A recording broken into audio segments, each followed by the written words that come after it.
the community-led resilient waterfront planning process in the South Bronx, which seems to be kind of so outstanding, and yet the polluting infrastructure, apparently, they've been told things like the peaker plants mean that they can't have the process that they've asked for, or the outcome that they've asked for. So what's going on there, and what kind of outcome do you think is ideal? So the communities of Port Morris and Mott Haven in the South Bronx are what a lot of people refer to as a sacrifice zone. And that's a terrible thing to say. It's an enormously difficult thing to think that people are thinking of your community as a sacrifice zone. The reason people use that language, that's where the trash transfer station for an enormous chunk of the city is located. That's where two different gas-fired peaker plants for electricity are located. Last mile warehouses, printing plants that are enormous, take up most of the shoreline for part of that neighborhood, and then don't even stay in business, become an empty shell like the New York Post printing plant has become. Lack of access to waterfront amenities that other communities take for granted. This is what you have in a community where the city says, well, these things all have to go somewhere. Let's put them in the South Bronx. And what does the community get in exchange for being overburdened? With trash transfer stations and electric power generation stations, last mile warehouses and the like. Well, maybe they get a tiny little pocket park somewhere, a quarter-acre pocket park. They get some community give-backs in terms of opportunities to work at some of these places. But again, they're not necessarily jobs with a lot of opportunity for advancement or with relatively high salaries, and there aren't even that many of those jobs. And what happens is a downward spiral of increasing disadvantage because this neighborhood is already overburdened. How much worse can further burden be for them? And of course the answer is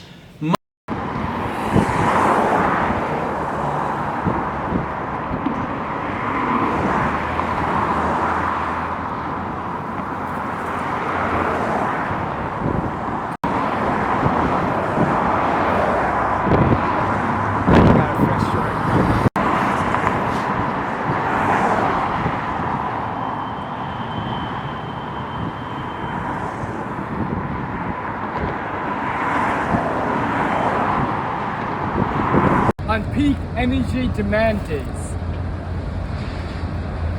But we know that those plants, and this is one of two peak power plant sites, we're gonna go to the other one as well.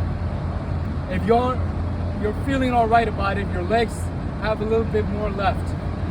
One of two sites, but they're running on a regular basis. Maybe not daily, but they're running on a regular basis. And they're running on a regular basis ever since the final phase closure of Indian Point nuclear power plant. South Bronx Unite isn't pro or anti-nuclear. Having said that, our friends at some of the larger environmental organizations that have pushed for the retirement of Indian Point weren't thinking of communities like ours that were inevitably going to shoulder the burden of the lack of energy needed to power NYC before renewables came online. Because as soon as Indian Point was closed, final phase, these peaker plants became active on a much more regular basis because Indian Point was providing something like, I think, 20% of New York City's energy.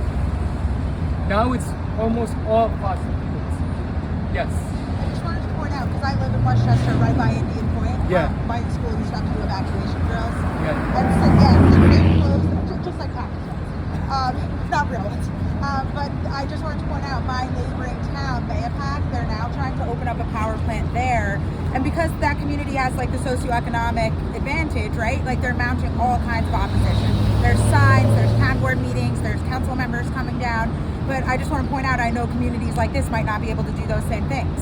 So I just find it really interesting, the community reaction and the accessibility to things you can do to resist versus here, people might not even know that this power plant's here.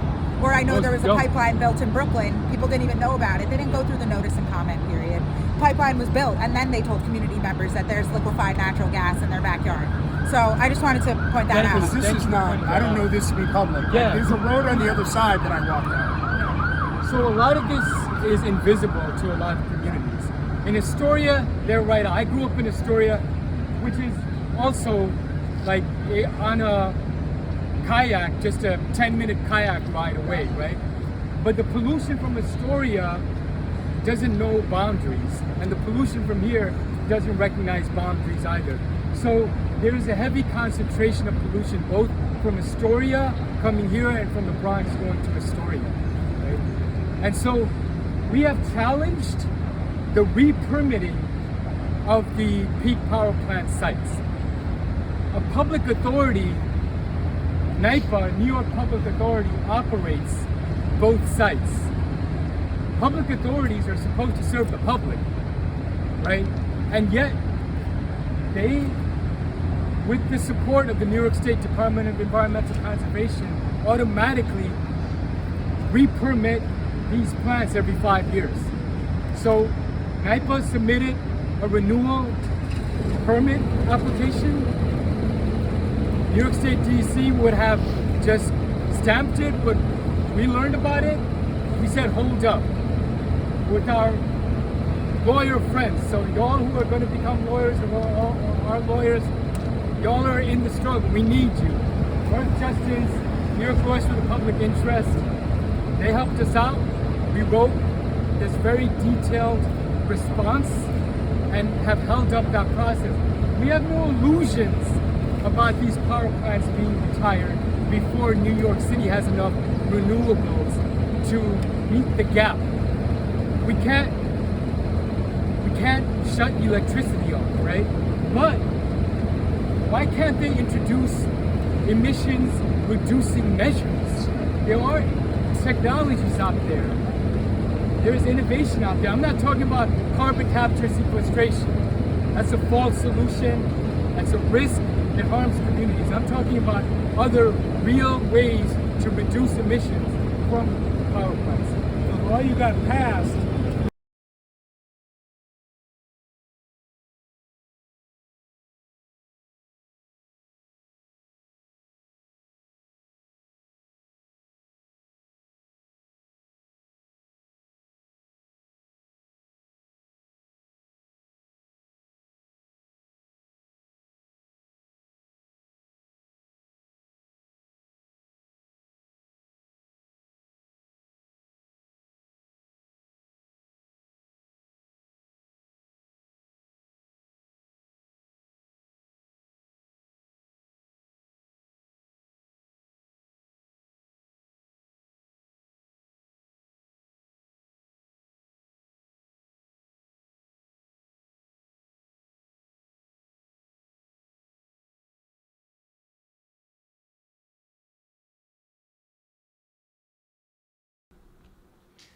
Okay, so we are starting. Why don't you tell me who you are first of all, and maybe what you do?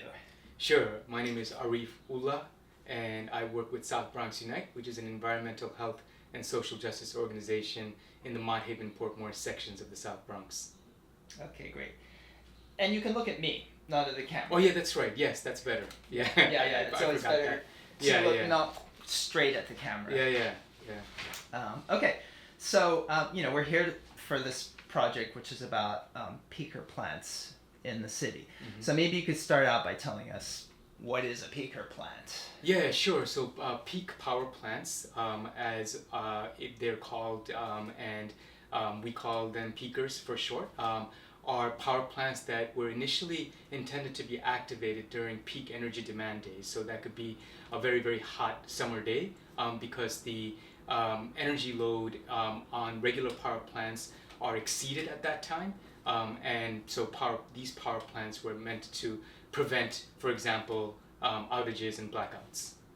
Okay, great. And so let's ask a little bit about, well, you mentioned a little bit about why they were built. Is there anything else that you want to give in terms of the kind of background history to their construction? Yeah, sure. So they were built at this point a few decades ago, and there are 16, as far as I know, peaker plants across New York City.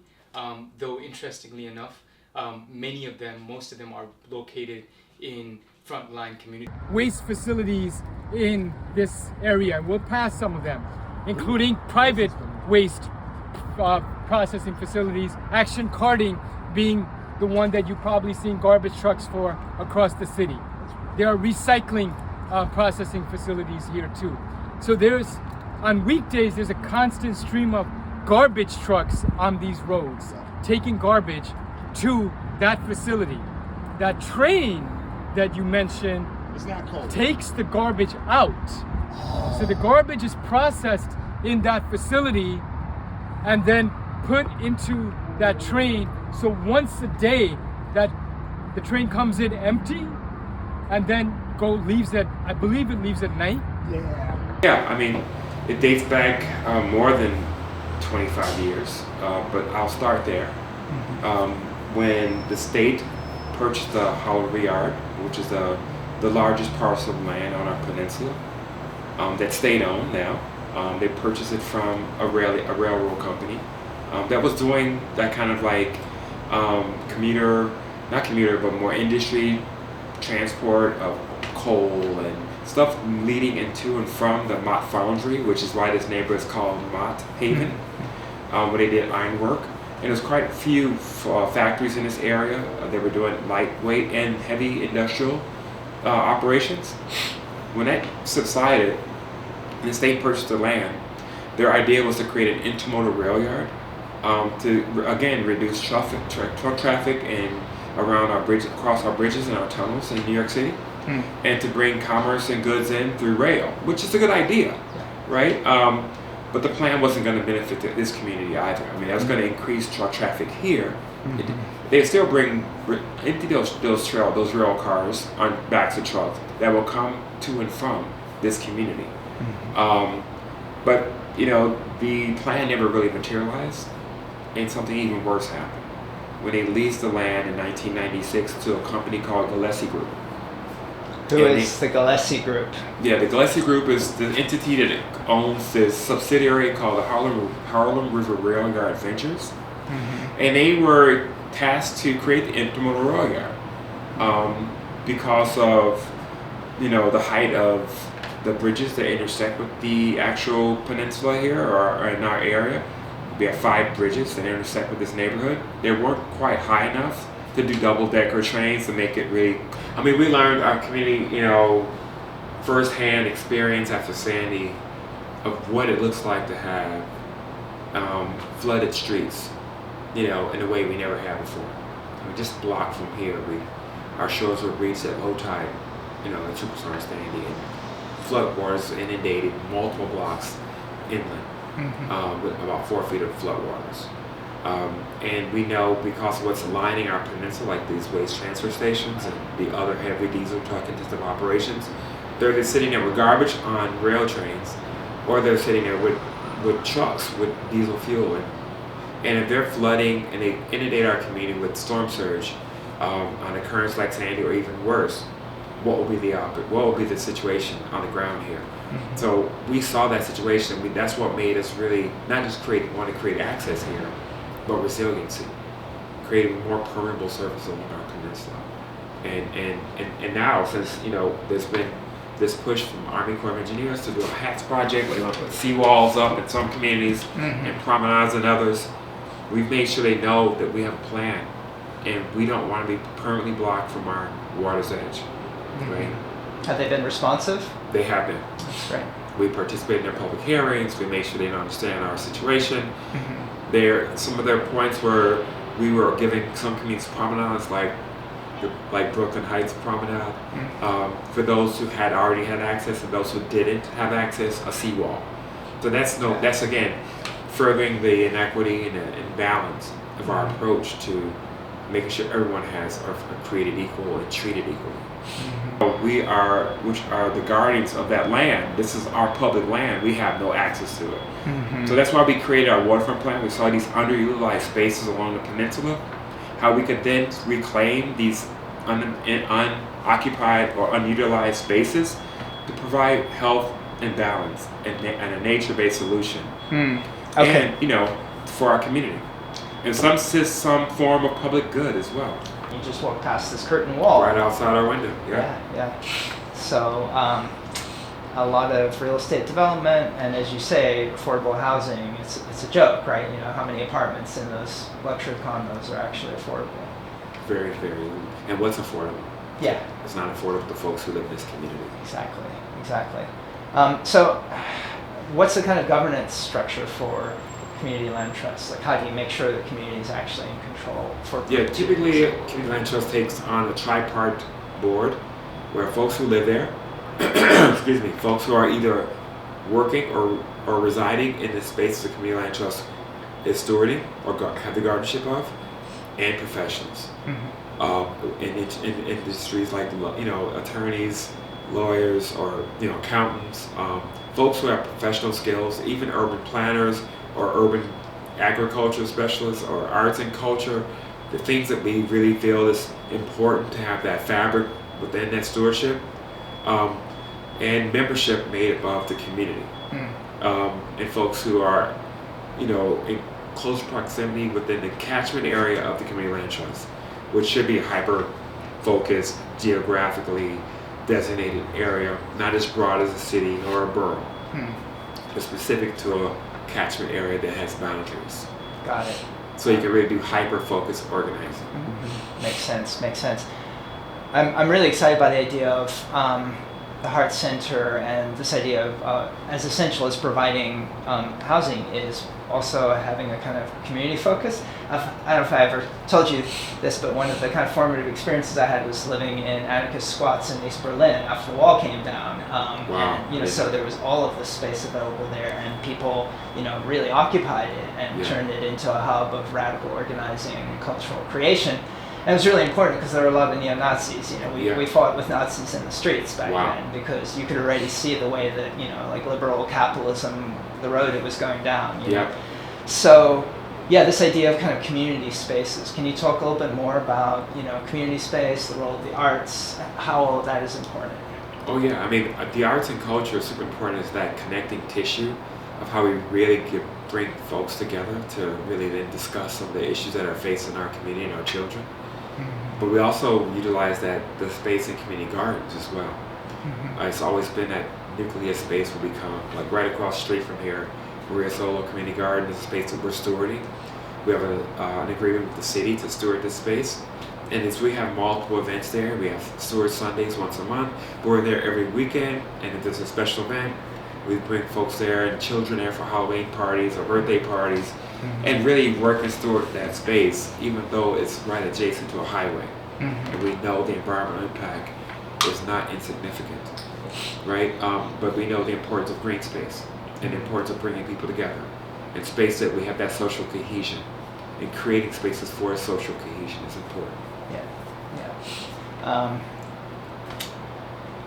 Were you involved at all with Mary Mattingly's Swale project, where she parked this barge in the river and had agroecological? I heard about it, but we were not a part of it. Okay. In fact, we're thinking about doing something similar to that though on one of our Catalyst waterfront projects, where we would have used to be Eco Dock. It was at Bay Ridge, and it failed. I mean, something then at that time was Metropolitan Waterfront Alliance.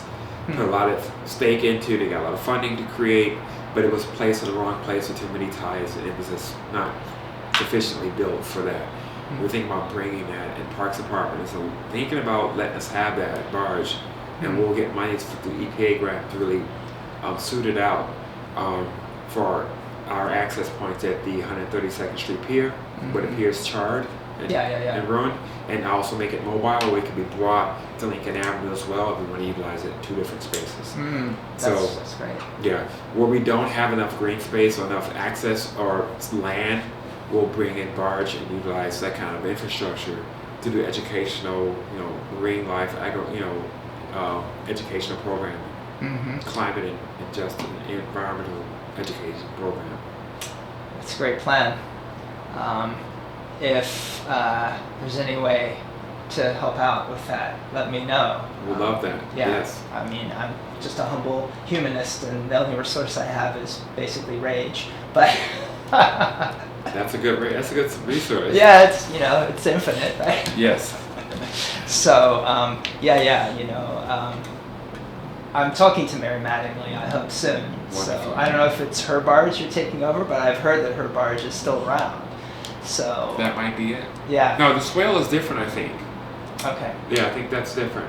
But if it's available, let her know. We're looking to to create that scenario in South Bronx, which is really needed. Yeah, definitely I will.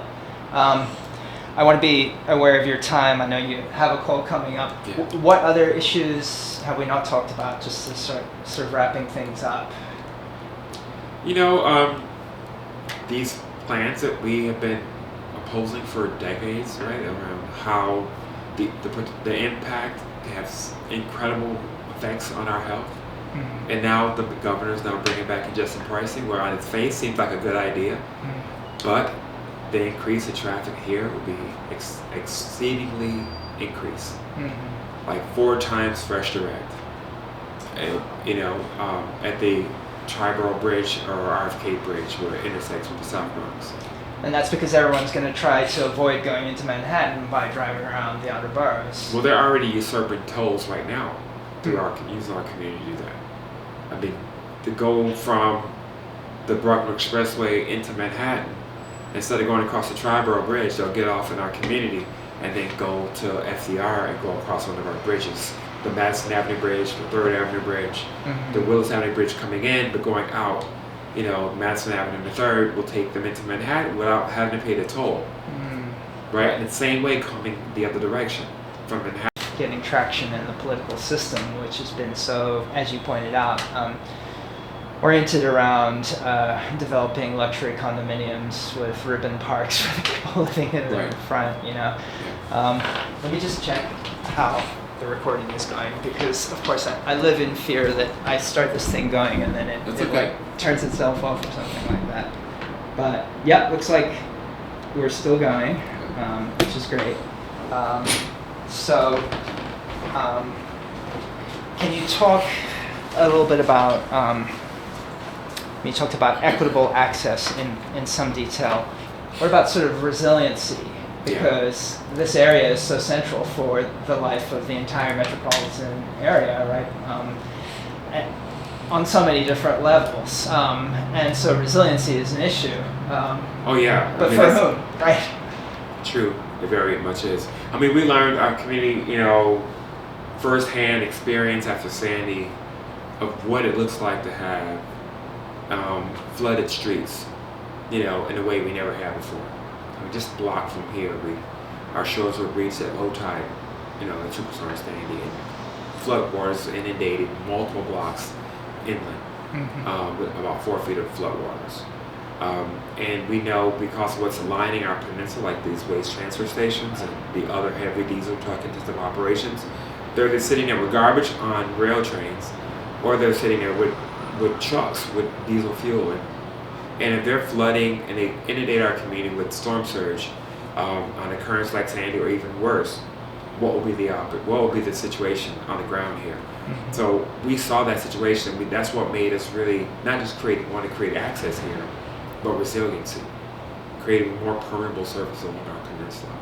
And now, since there's been this push from Army Corps of Engineers to do a HATS project, where they want to put seawalls up in some communities and promenades in others, we've made sure they know that we have a plan, and we don't want to be permanently blocked from our water's edge. Right? Have they been responsive? They have been. That's great. We participated in their public hearings. We made sure they understand our situation.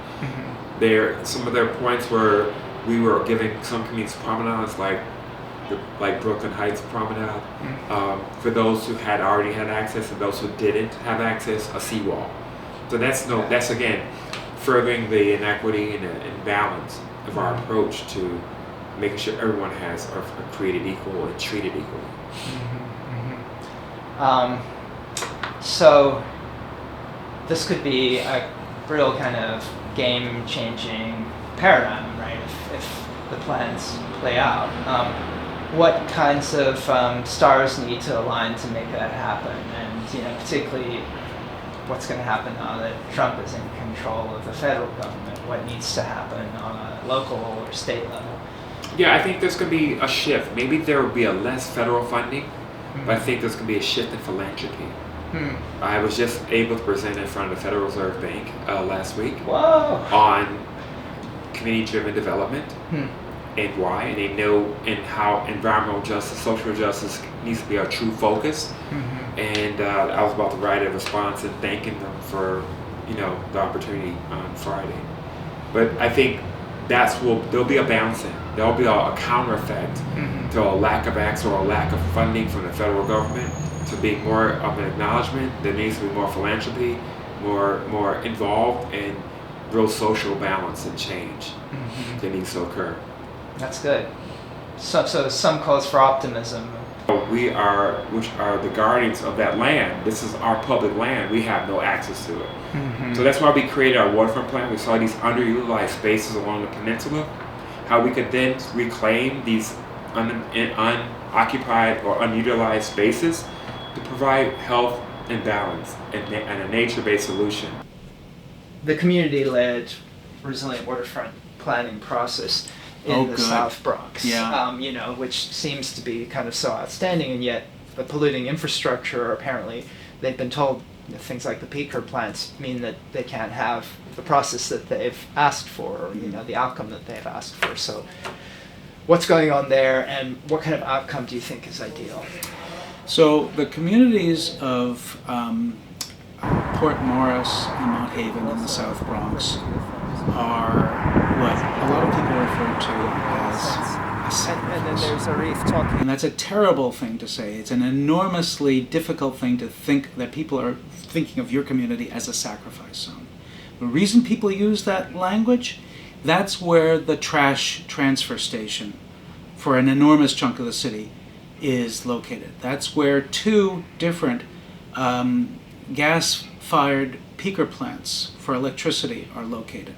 Last mile warehouses, printing plants that are enormous, take up most of the shoreline for part of that neighborhood, and then don't even stay in business, become an empty shell like the New York Post printing plant has become.